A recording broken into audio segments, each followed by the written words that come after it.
This edition of the Wrestling Perspective podcast is presented to you by Blue Chew. Go to bluechew.com, use the promo code Perspective, keep the show going, as well as Fightful.com. Make sure you go over to Fightful right now. They are doing some amazing things. They've been breaking news for the last 3 years now and launched a premium service. Go to Fightful Select. Brings you dozens of podcasts each month from 205 Live to NXT, NXT UK, Impact, AEW, Ring of Honor, New Japan, AEW, Q&A shows, alternative and dark match commentary, and breaking news. Fightful.com. Now, The Wrestling Perspective with myself, Dennis Farrell, and Eli Drake.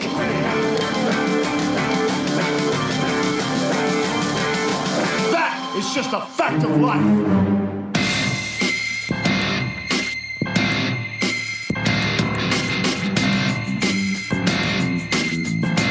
Time for the Wrestling Perspective, episode number 2, season 2. Myself, Dennis Farrell, and sitting in the big chair with that $1 million tan, Eli Drake. What's up, bud? Well, I wish I had $1 million tan right now. I feel like I'm looking pretty white, but who knows? No, or wait. Before we get into this, I guess I'll ask you this. Are you a natural tan guy? Do you throw the tan lotion on? What's an Eli Drake tan kind of go with? I was a bed tanner for a while, and then in 2014 I got a little. Oddly enough, I had a little bump on my head, and I was like, "Well, I'll go to a dermatologist and get this checked out." They ended up looking at that and saying it was fine. They were like, "Well, do you want us to do a full body scan?" And I was like, "Well, these are two very attractive ladies, so yeah, I'll let them go ahead and do the full body scan." And so they did. But they ended up finding a couple spots that they said were kind of concerning. So they did a little check on it and did like a little, I don't even know it wasn't quite a biopsy, but they did like some scrapes. And it was kind of like they said it was showing potential precancerous cells. I was like, oh boy. So they wanted to do another check and all this stuff, whatever. So it ended up I was clear and good, but that was enough for me to just be like, all right, I'm just going to go sprays for now on. Wow. I didn't even know that. I mean, it's actually, I forget it half the time, but yeah, that was I think just after I got released from WWE, actually. I was still living in Orlando at the time. Oh, interesting. Let's start this week with a bunch of Q&As because I want to knock these out. We've got one major thing to talk about. But first, before we start, I do want to say thanks to Eric Kent, who did our new logo. I sent it over to you.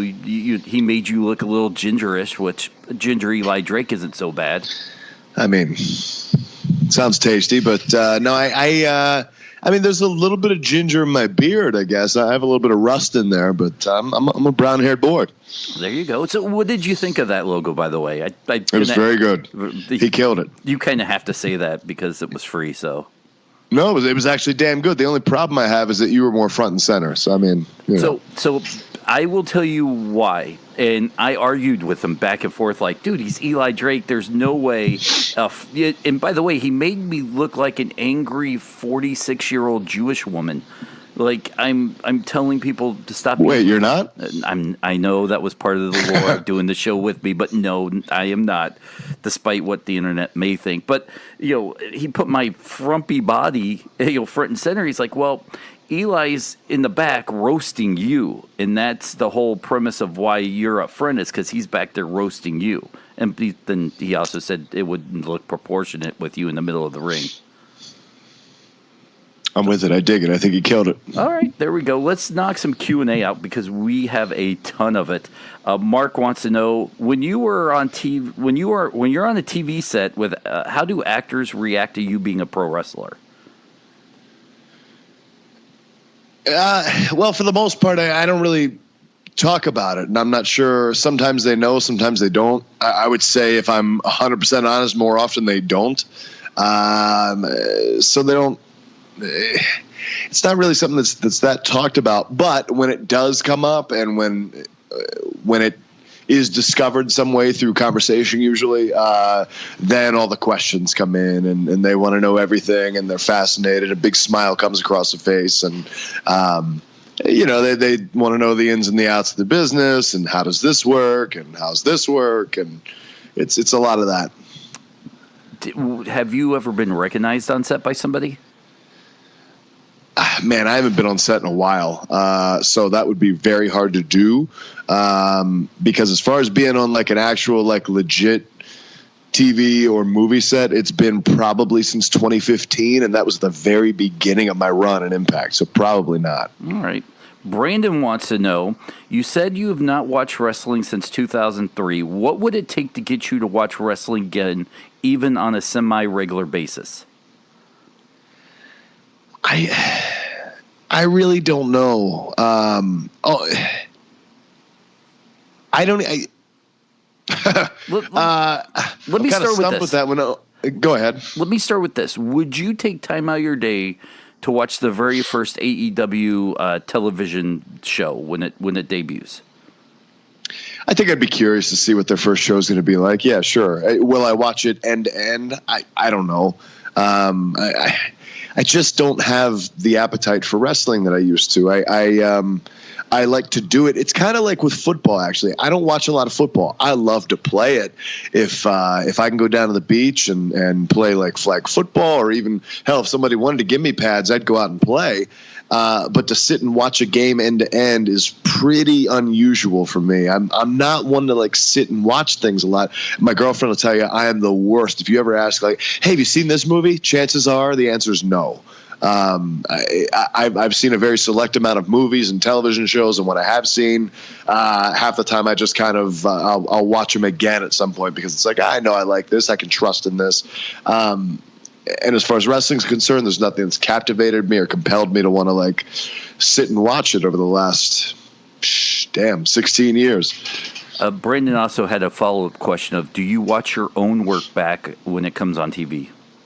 I watch it a lot less than I used to. I used to watch every single thing that I did, probably for about the first 10 years I was in the business. And then probably over the last 2 or 3 years, I've kind of just, if I catch it, I do. And if I don't, then forget it. But if I know that I killed something, like especially like if I cut a damn good promo or something, I'm going to go back and watch it, because in that case, I'm going to kind of be like, all right, well, I did this right. I could have done that better. So there's a lot of kind of picking it apart, but at the same time, it's kind of like I can see that and be like, okay, it was as good as I thought it was, or maybe it wasn't as good as I thought it was, or anything that I have an idea that maybe that was a little bit cringe, I probably won't go back and watch. Or anything that just didn't like jump out at me, I probably won't bother going back to watch. But it kind of keeps me in the game to watch my stuff and know where I am. Do you go back and listen to yourself on podcast, or would you even? Because Petey never went back and listened to himself on this podcast. He just thought he sounded stupid voice wise. Are you the kind of guy that's the same way, or will you go back and then dissect it like game tape? No, I have rarely listened back to the podcasts I've been on. I think I might have listened to the first one or two that I did however long ago that was. And for the most part, it's just like after I do them, they're done. And I'll let the people kind of review that and let me know what they thought. And other than that, I don't know. It's kind of like, I guess I lived it already. Do I need to go back and listen to it again? And I don't know. Emily wants to know, who were the worst and best people to travel with? I don't have a worst. Only because for the most part, when I was in Impact, I kept a pretty tight group, I guess. I mean, like, I kept a big, like, okay, so in Impact, I was known as Party Dad. I was the guy who set up the party bus every time we went to. I was the guy who got everybody together, made sure everybody was coming. I got the money for everybody. I got everything set up. So, I mean, I didn't keep a tight group in that sense, but as far as like the guys I traveled with, stuff like that, it was always like me, Eddie Edwards, Moose, Trevor Lee, Matt Sydal. That was our clique. And before that, when EC3 was there, and DJZ and stuff like that.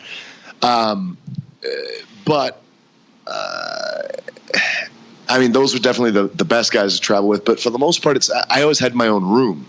I almost never had to share a room. Actually, I will say this. Brian Cage might have been one of the worst guys, and only because he snores like a chainsaw.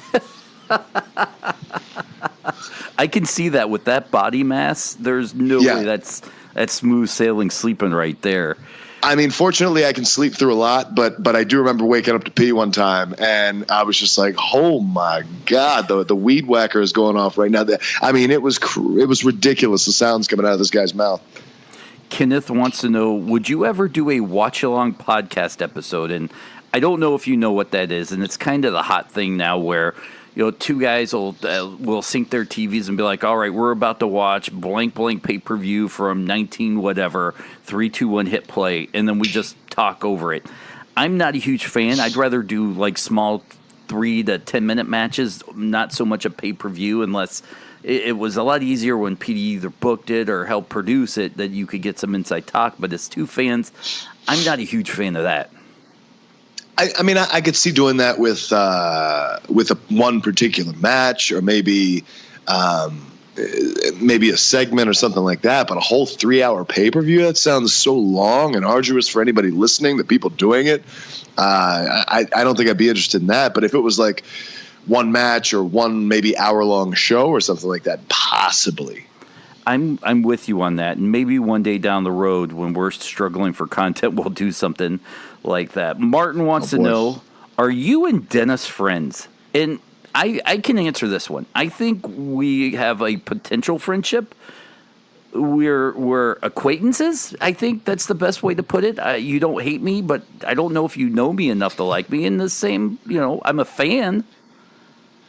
I mean, I haven't been over for dinner or anything. I mean, at this point, it's I'll call it a partnership, professional relationship with acquaintance to friendly possibilities. I'm kind of with you on that one. Now, look, if the question was, would Dennis like Eli to be his friend? Absolutely. You know what kind of a fan I am. I'm not like the crazy, stocky kind of fan, but I'm a fan.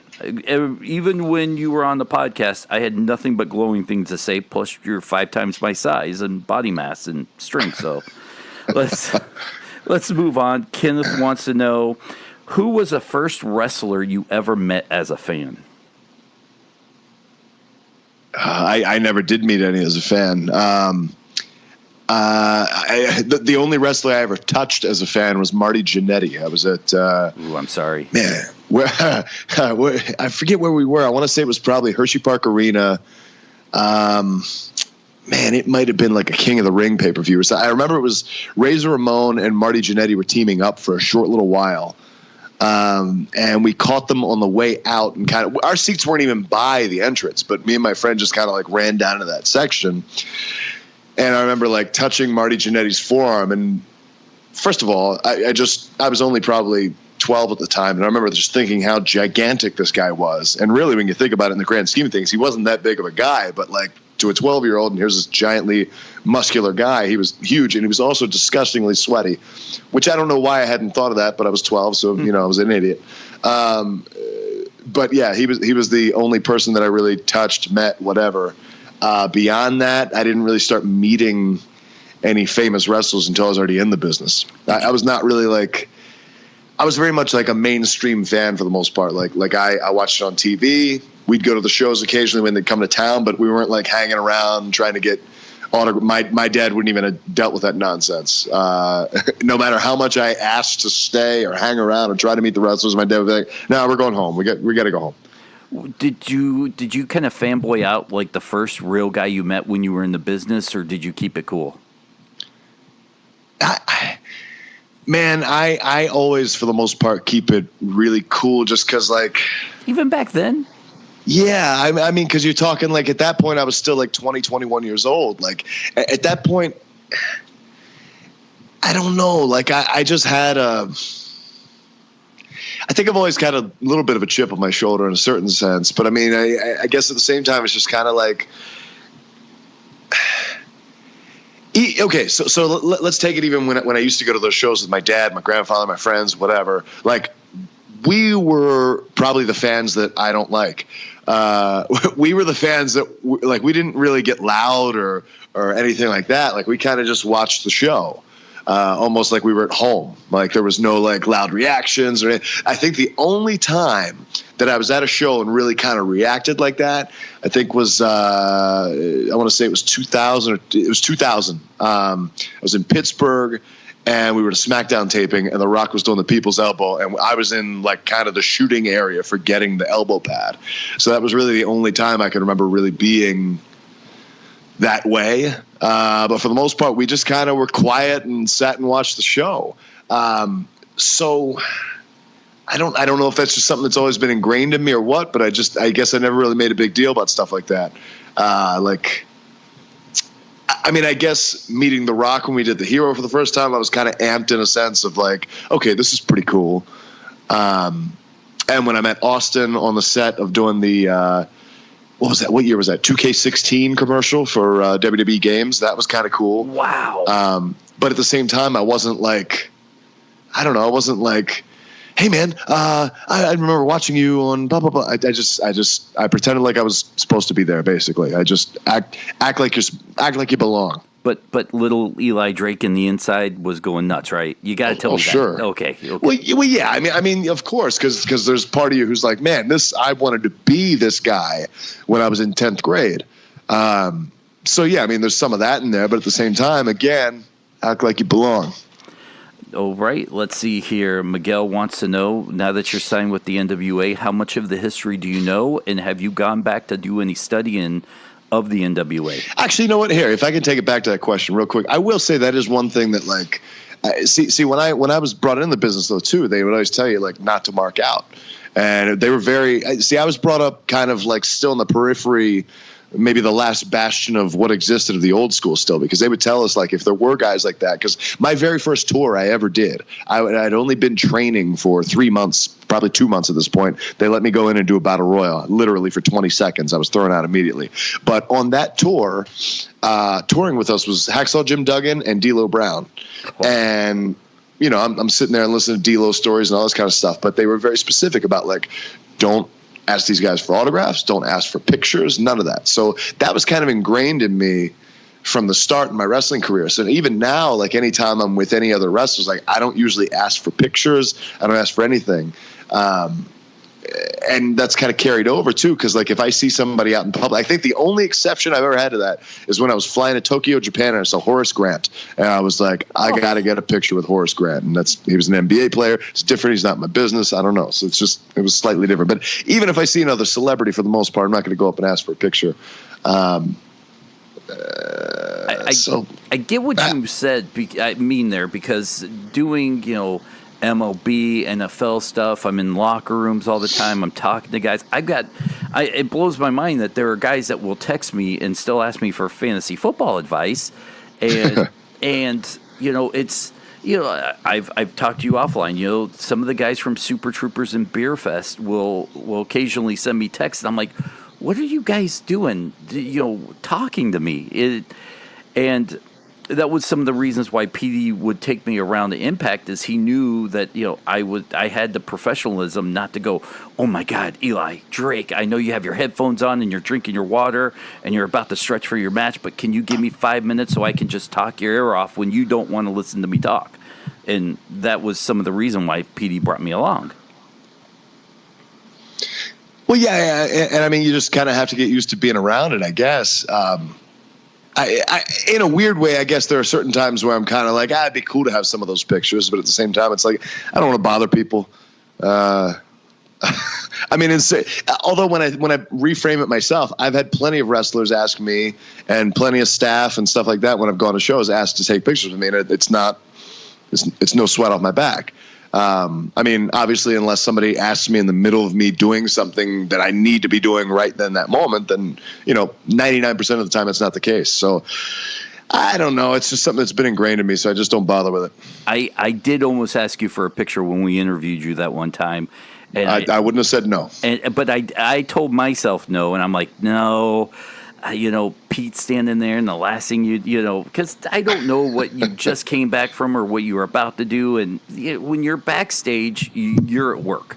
And the last thing you want to do when you're at work, when you're behind the curtain, when you're out there talking to fans and selling merch and stuff, that's different. But when you're back in the curtain, you're business Eli. You're not, you know, fan-friendly Eli.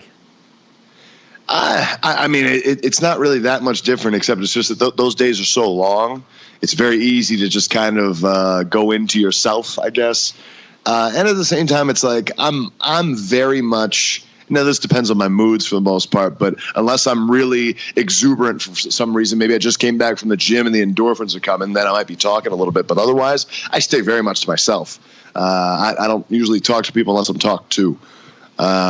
So that's where the headphones will come in. And sometimes the headphones are just motivation, because it's like whatever music's playing in there has just got me feeling something.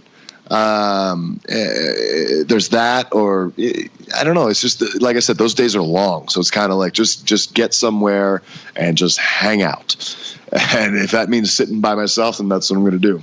And by the way, just because I know you don't really care too much, the first wrestlers I ever met was in Atlanta, Georgia, Center Stage, where they used to do the old WCW tapings, and I met Lex Luger and Sting, like as they were walking in, and I mean, as a nerdy wrestling kid, that was like the height of whoever I got to meet, and it's still one of those things where I've talked to Lex Luger a couple times through doing the podcast, and him asking me if I found God. Of course, no. Of course, yeah, of course. That's all. But it's still one of those things where you go full circle. Where sure, I know him on the way down, but holy cow, Lex Luger, icon in wrestling. Absolutely. If I was 8 years old or whatever, and I met Lex Luger as Sting, I'd have lost my mind. My dad would have probably calmed me down real quick, but I'm making my dad sound like he was authoritarian. He really wasn't. He just wasn't up for a lot of nonsense. So it was like, if I was going crazy, he'd be like, what's wrong with you? Brett wants to know, by the way, when did you first realize wrestling was fake, scripted? Man, my brothers tried to break that to me.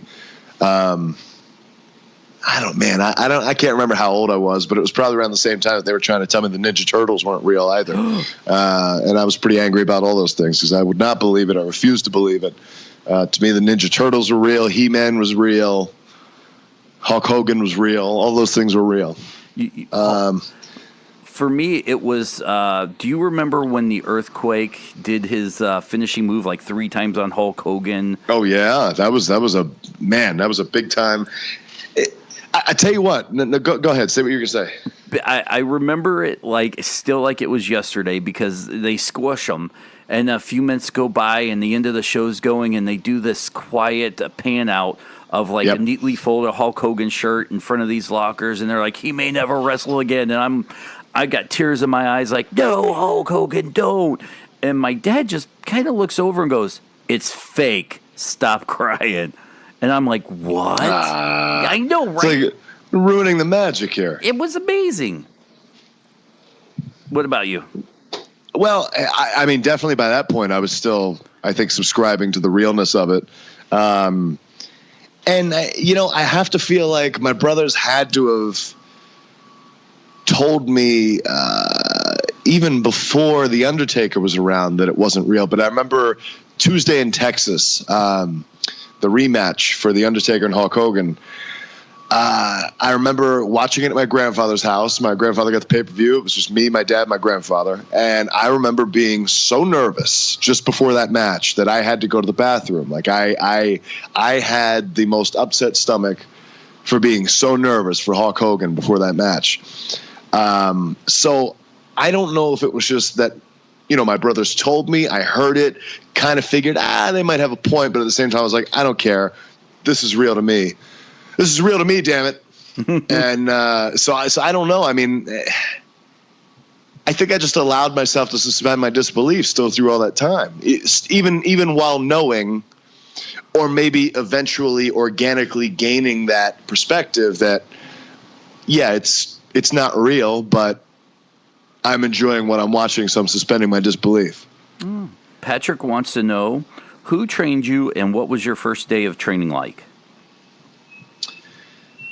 Well, I was trained by Les Thatcher a bit, but it was more so hands-on with Cody Hawk. Same guy who trained John Moxley, Sami Callihan. Trying to think of who else might be out there that he had his hands on. I'm not sure. But the first day of training, I don't quite remember, but I was not well liked. I know that. And the reason was, and this was described to me much later, was just because like I said, I don't, I'm the type that speaks when spoken to for the most part. And the first night that I went in to watch a training session, it was all trainees. And so they all came up to me and shook my hand and introduced themselves. And I'm usually not the type, this might surprise a lot of people, but depending on the scenario, I'm not always very outgoing. I can be. Depends on who I'm with, if I'm comfortable in the scenario, all that. So I get in the scenario, here come all these trainees coming up and introducing themselves to me. And one of the girls is very specific to tell me, like, you want to make sure that whenever you come in here, you shake everybody's hand and introduce yourself. And I said, okay, cool. So I think the next night they were having a show, and the next night was the actual guys who were ready for the show, plus all the trainees. But it was a bunch of guys who I'd never met who were on the show. And so here I come in, all the trainees who had said hello to me the night before, again, come up and say hello to me. None of the wrestlers, none of the active wrestlers came up and said hello to me whatsoever. So I had to kind of force myself to go and say hello to most of them. I think I might have missed a couple. Don't know why, but I think I did. And for the most part, then I just went off into a corner and just kind of stayed by myself and watched the show. So I had massive heat. Because who's this guy who comes in here and he's not talking to anybody? Well, in my mind, I'm thinking, well, I don't want to bother anybody. But in their mind, they're thinking, well, look at this asshole not talking to anybody. And later on, I remember one of the guys was telling me that part of the reason was also because I had a good look, so to speak. So people were thinking I could possibly take their spots. And because I walked a certain way or carried myself a certain way, but then didn't talk to anybody. And I'm like, well, I just don't want to bother anybody. That's it. So it was a whole thing there where it was like nobody really like took anything out on me or took advantage of me or anything in training. I think that part of that was just, I don't know if it was caution, just in the sense of, I'm really not sure, because I did see some of the guys actually get the piss beat out of them on a couple occasions. Not that too bad, but just the point where, like, you know, they'd rough them up a little bit. And for the most part, nobody really did that to me. But I think they also noticed that I was picking up things pretty quickly. But I don't recall exactly the first day, but I do recall just those first couple weeks was just constant headache. My head hurt for weeks, and it was just because of taking bumps, because it's so jarring. Taking a bump for the first time, your body's not used to. Your body's not supposed to be doing that. And, you know, of course, you have to tuck your chin and take the bump. But, like, even so, you're just jarring your spine all the way up to your neck. And so it was just like Advil and aspirin and whatever, like, for the next, 2-3 weeks until I got used to it. Because, I mean, we were training probably 3 nights a week. So it was good, solid training. It was old school training. But I don't remember exactly the first night. I just remember those first couple weeks being a lot of headache medicine. I want to go back to what you were saying about introducing yourself. And one of my pet peeves, and I would say a veteran of real life, which is way different than being backstage at a wrestling show. If people don't know this, you have to shake everybody's hand. So, like, I'll walk in with PD, and every single person walks up to me, whether they know who I am or not, and give me the worst limped handshake. Like, the first time they're giving me these, like, soft limped handshakes, I'm like, Pete, why won't anybody give me a real one? He's like, that's the wrestler's handshake. They do that to show that they're not going to be rough with you. I'm like, this is all kind of bullshit. First of all, and look, once again, I don't know the history and why everybody does this, but I think it's BS. If a top guy comes in and he wants to introduce himself to everybody, let him do it. Don't everybody rush up to him and shake his hand, because it's his 5th show of the week and he probably doesn't want to have to shake all these people's hand or even pretend to remember who half these guys are, because this might be his 3rd show, but you've met 1 million people and all the faces start to blend together. It even happened to me as a tag along, and the limped wristed handshake, Eli. This has to stop in the wrestling industry. If there's one thing, look, cricket promoters be damned, but this handshake needs to stop. Well, I don't think. Okay, so here's the thing. I think that the demand for the handshake maybe needs to stop. So like, there's so much heat if you don't go shake everybody's hand. It's kind of silly. I get it in a way, because the old school mentality is you're shaking this guy's hand. You're kind of basically saying, like, you can trust me to, whatever. I'm going to take care of you, whatever. Send them an email. What's that? Send them an email then. Yeah, right. At the same time, when you go to like a TV taping, let's look at an Impact or something like that, you're looking at, 40, 50 plus people. So now you're having to give out 40, 50 plus, hey, nice to see you. How you been? Shaking all these hands. And here's the funny thing. Here's a little nuances with the handshakes. Usually, for the most part, you give them light. You kind of work the handshake in a sense. Although if a guy gives it too light, or he only gives you 2 fingers, then it's like he's kind of telling you got heat with him or something. Then there's some guys who will just squeeze the hell out of your hand. And it's like, well, wait a minute. You've been around a while. You know the deal. Are you trying to F with me right now? Or what's the deal? So when I was at the Performance Center, it was awful. Awful in the sense of, like, there's probably 80 plus people in the building. And now I've got to go shake 80 people's hands every single damn day. I think at least some of the guys have eased up on that to where it's like, you can at least just wave hi or something. Like, I mean, but then you do that with some people and you got heat now because you didn't go up and talk to them. It's really kind of stupid and antiquated in a way. I get the sentiment. It makes sense to a degree, but to have heat for it, if you don't go around to 80 out of 80 people, it's a bit much. But regardless, here's another thing that's really tough, especially on these indie shows, and sometimes even on the bigger mainstream shows too, but especially on the indie shows, I can't tell the difference half the time who's a wrestler, who's a fan, and who's just a hang around. Like, so am I supposed to shake everybody? Am I supposed to shake the fans' hands? And there's just so many people who, and it's tough to tell who's who half the time, because some of the wrestlers look like the fans, if I'm quite frank. So it can be a little confusing. And then, when there are so many people around, you don't know who you've missed and who you've gotten. Fortunately, being in a more elevated position, I guess, just, from being on TV for a little bit, most of the people come to me, so it makes it a hell of a lot easier. But if I was to go into WWE now, I got to keep track of, like, shit. Did I say hello to this guy? Did I see this guy? Oh man, make sure I say hi to this guy. It can be a little stressful. Would you, and this is me kind of going off one of these questions or one of your answers, would you call yourself a locker room leader and going into somewhere like the NWA? No. I mean, yes, but no. Go ahead and continue the rest of your question, but I'll elaborate on that in a minute. Do you want to be one with a fresh start at NWA, or are you kind of happy just being Eli and continuing what you've done? Well, I think coming into NWA, I'm kind of the rookie or the new guy in a certain sense, even if I'm a vet in the business. It's just kind of like, it's not really my team or my playbook yet. So at this point, to go in and make myself a locker room leader, I feel like would be a little bit of crowbarring. But at the same time, I don't know that I would consider myself a locker room leader. I mean, sometimes I've been on, hey, let's make sure everybody cleans up or something like that. But for the most part, I also don't want to feel like I'm trying to be somebody's dad.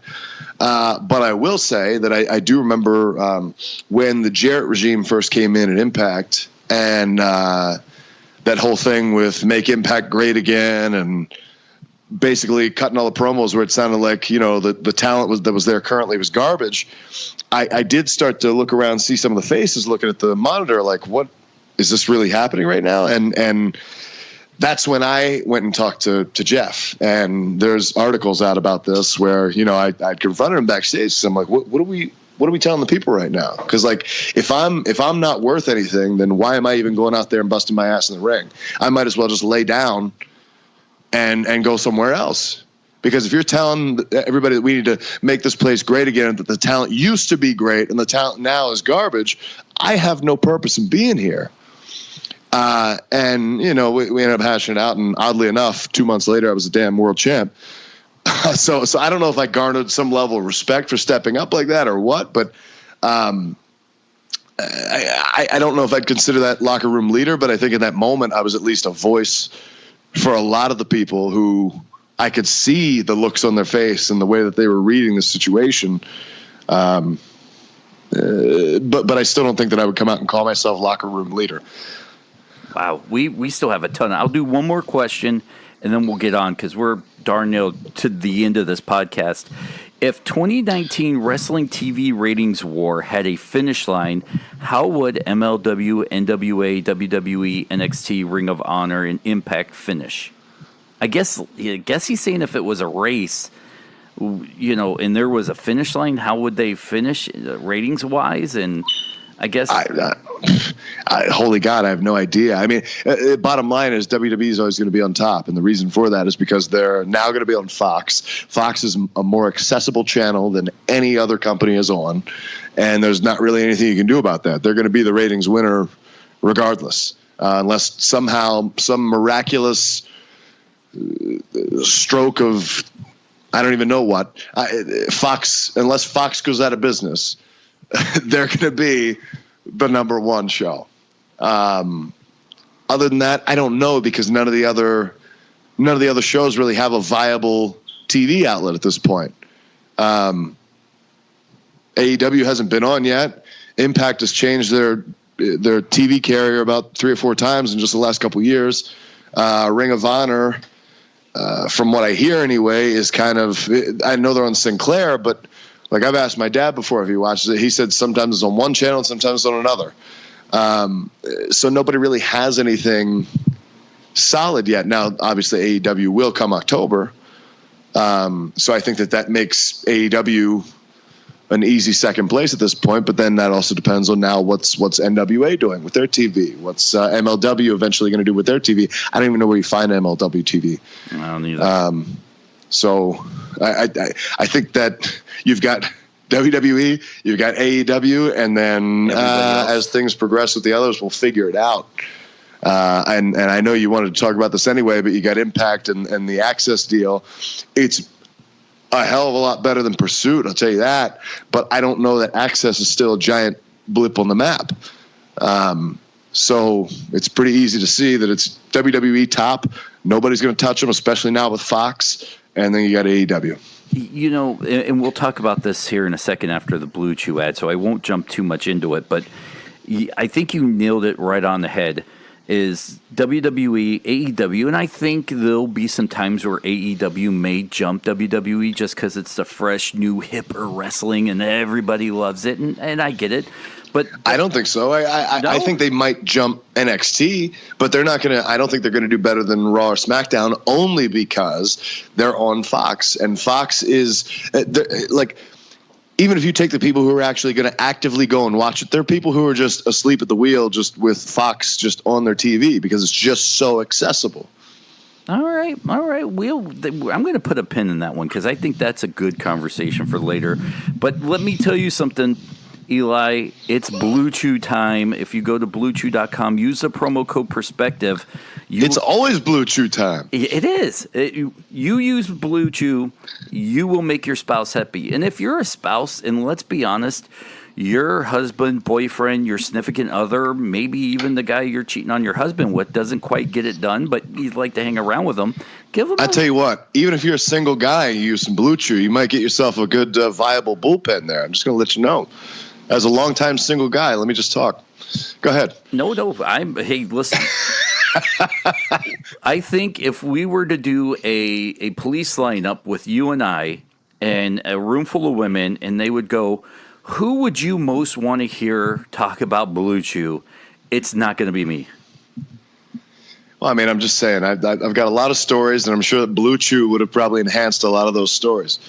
That's selling it enough right there. I mean, you Shawn Michaels versus Hulk Hogan sold that right there.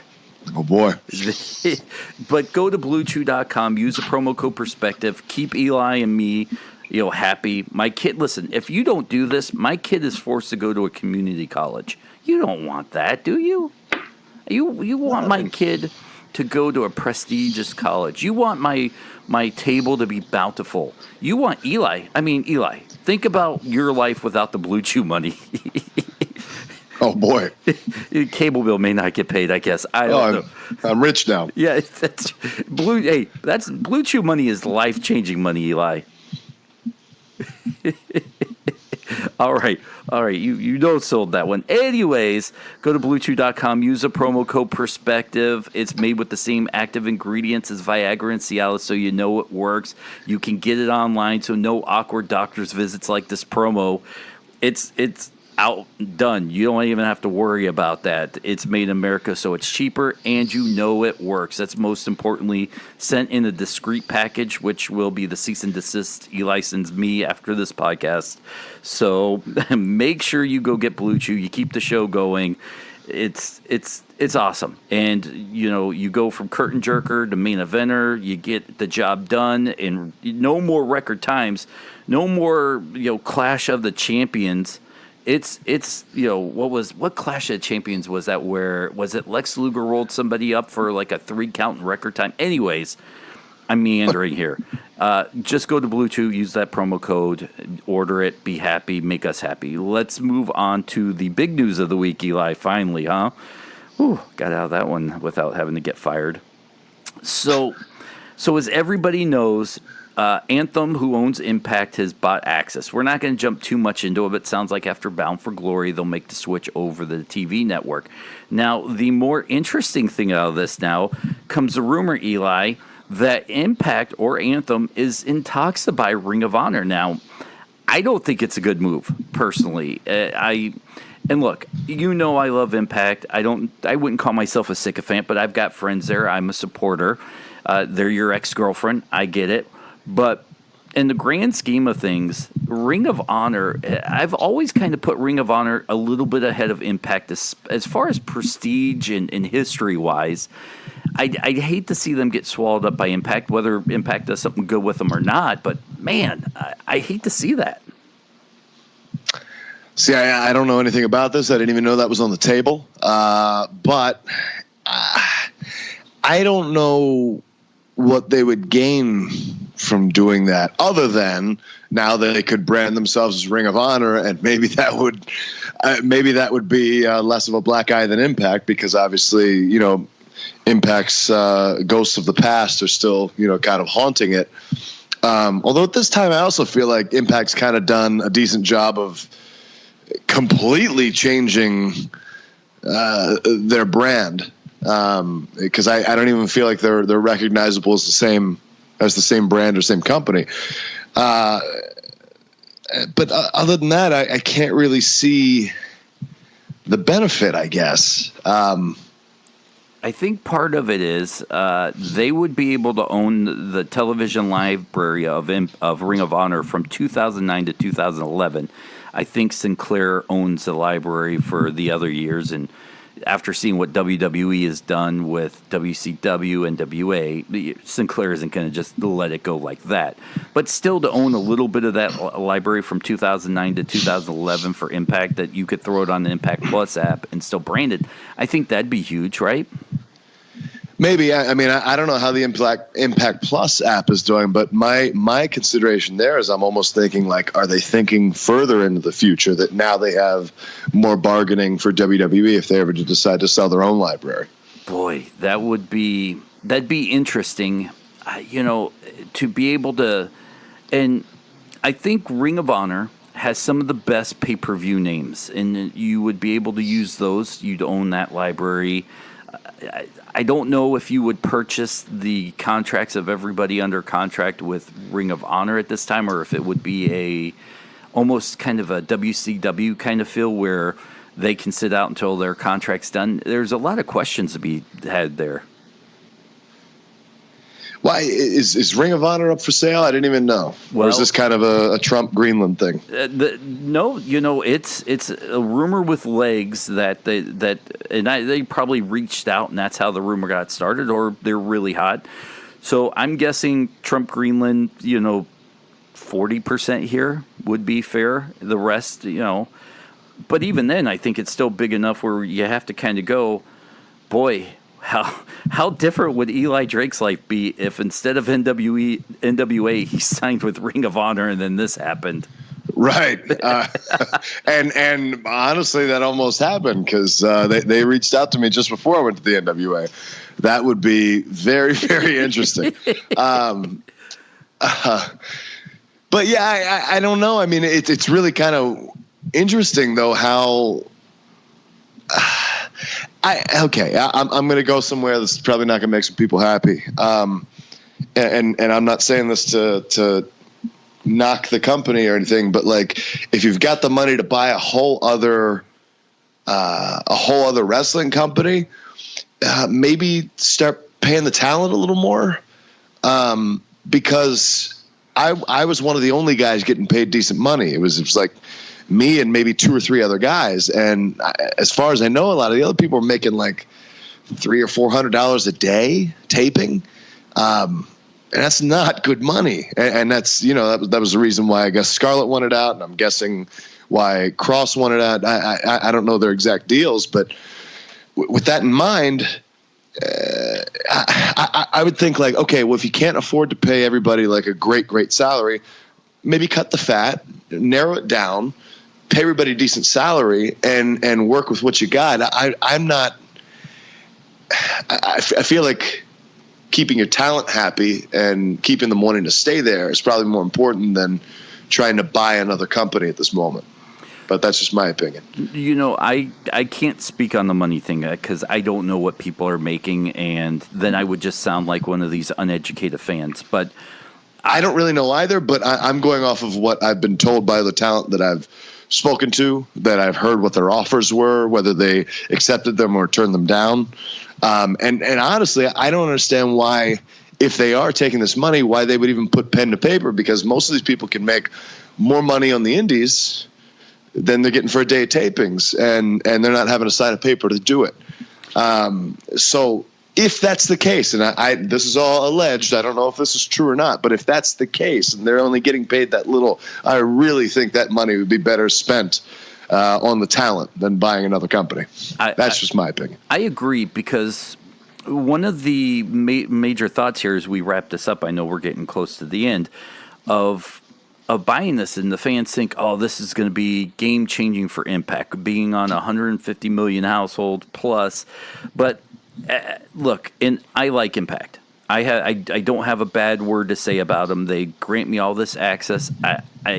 But as a fan, and I can almost call myself an analyst here, I step back and look and think you're buying a channel that's majority music here. That's what it's made its name off of, outside of Mark Cuban. They have New Japan on it, sure, but it plays all different times and on the weekends, and WOW as well. I don't think moving to AXS helps Impact grow or get into more households. I think that comes down to marketing. It comes down to the content you put out, which it's been very good, so no one can knock the content. But I don't think the move to the channel is the magic bullet here to make Impact grow from, maybe the middle of the rest of the organizations to, number 3 behind AEW. Well, no,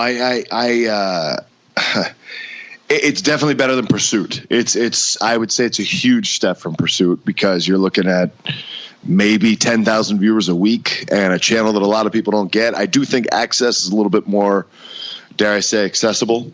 Although at the same time, if you look at the comparison, what'd you say, 150 million homes? That's the rumor. I'm looking at stats right now for Pop. Pop TV was available in about 120 million homes, and they weren't doing a barn-burning number on there. So just in that sense, I don't know that it's going to be a huge difference from Pop, but anything is an improvement from Pursuit. Because I don't think that was a good fit for them. If you look at all their surroundings, all their lead-ins, everything it was all hunting and fishing, and then randomly a wrestling show out of nowhere. So I think it's great for them to get into a more viewable and accessible TV network. At the same time, I don't think it's going to be – I think it's kind of taking a step back to where they were when they were on Pop. I don't think that it's some giant leap But definitely an improvement and probably something that everybody's happy about. I always said if Pursuit was smart, they'd at least either buy the rights or rent the rights as reruns of, Shawn Michaels had a hunting show and Eric Young had a fishing show. And you bookend Impact between those two shows. If you had all that kind of money, then you can do that. Where, yeah, sure, it's a hunting show, but it's Shawn Michaels. You have your WWE star doing a lead-in for Impact, and then on the outro, you may be able to keep some people by having an Impact legend of Eric Young fishing show. That's not a bad idea, but I don't know that Pursuit is destination viewing, so no. I'm just not sure that it would. On an investment side, I'm not sure that would do a lot for them. And novel idea. And finally, if you're moving to AXS, I think Impact would be smart to rebrand themselves Ring of Honor or do hopefully, if you can retain some of the Ring of Honor talent or most of it, you do some sort of invasion angle and you do it right. Because I think what every wrestling fan that was alive during the WCW WWE invasion angle, they want to see it done. They want to see it done right, and people would tune in to see that, I think.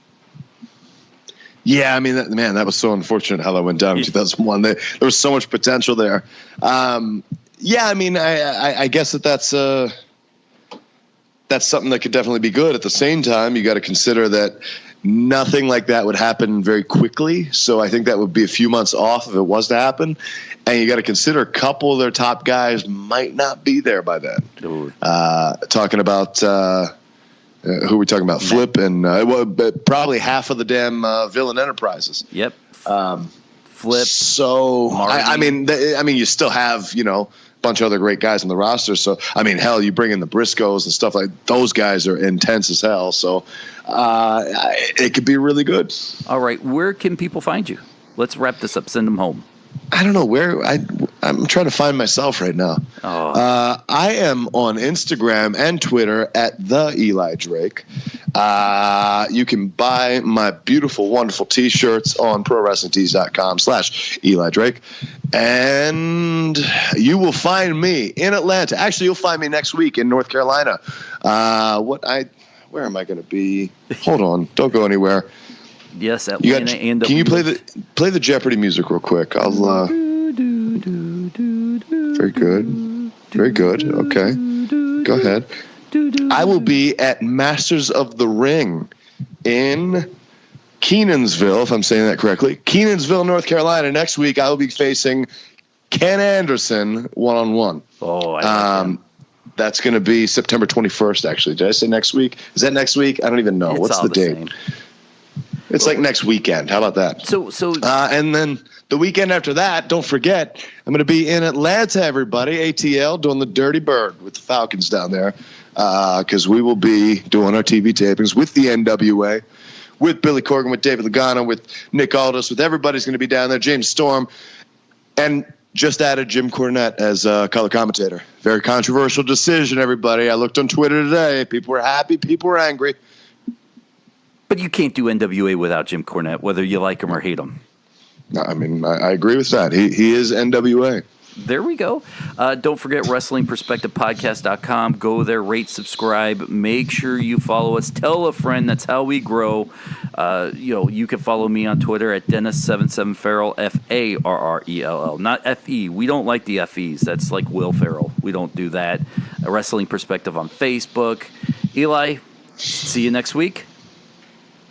I guess we'll see you next week. All right.